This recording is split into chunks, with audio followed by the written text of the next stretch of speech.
పెళ్ళైనా పండగైనా వేడుక ఏదైనా పట్టుచీరల ప్రత్యేక వేదిక వారాహి సిల్క్స్.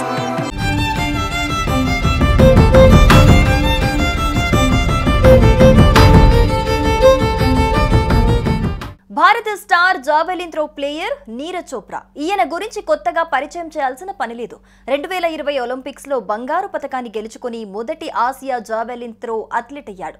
అయితే ఇదే నీరజ్ చోప్రా తాజాగా మరో సరికొత్త రికార్డు నెలకొల్పి జెండా పాతేశాడు. ప్రతిష్టాత్మక డైమండ్ లీగ్ లో తొలిసారి 90.23 మీటర్ల మార్క్ అందుకుని నయా చరిత్ర సృష్టించాడు. దీంతో ఆయనకు ప్రధాని మోదీతో పాటు పలువురు శుభాకాంక్షలు తెలిపారు.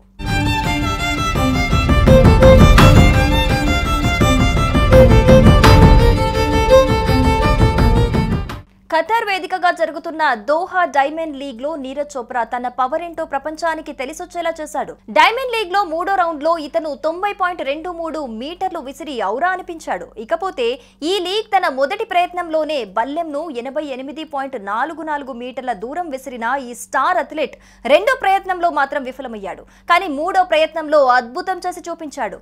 ఇన్నాళ్లుగా అందినట్లే అంది దూరం అవుతున్న 90 మీటర్ల దూరాన్ని ఒడిసి పట్టుకుని తాను చాలా కాలంగా ఎదురు చూస్తున్న మైలురాయిని సాధించాడు.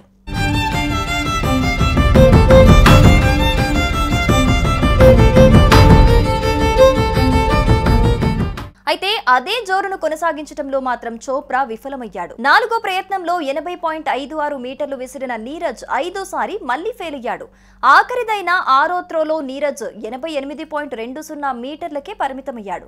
అయితే అప్పటికే జోరు మీదున్న జర్మనీకి చెందిన అథ్లెట్ జులియన్ వేబర్ ఆరో ప్రయత్నంలో ఇతను ఏకంగా 91.06 మీటర్లు విసిరి టాప్ లోకి దూసుకెళ్లాడు. తన కెరియర్ లో తొలిసారి అత్యుత్తమ మార్క్ అందుకున్న వేబర్ నీరజ్ ను దాటేసి మొత్తానికి విజేతగా నిలిచాడు.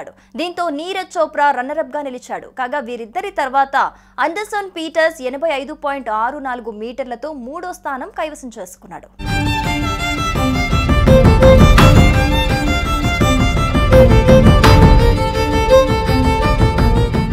ఇకపోతే నీరజ్ 90 మీటర్ల మార్కును అందుకున్న తరుణంలో నీరజ్ చోప్రాకు ప్రశంసలు వెల్లువెత్తుతున్నాయి.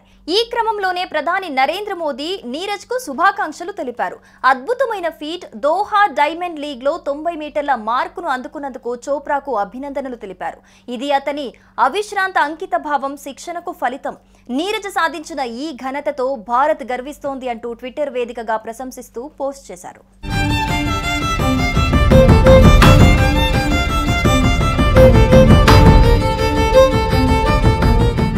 సుమన్ టీవీలో మీ పర్సనల్ అండ్ బిజినెస్ ప్రమోషన్స్ కోసం కింది నెంబర్కి కాంటాక్ట్ చేయండి.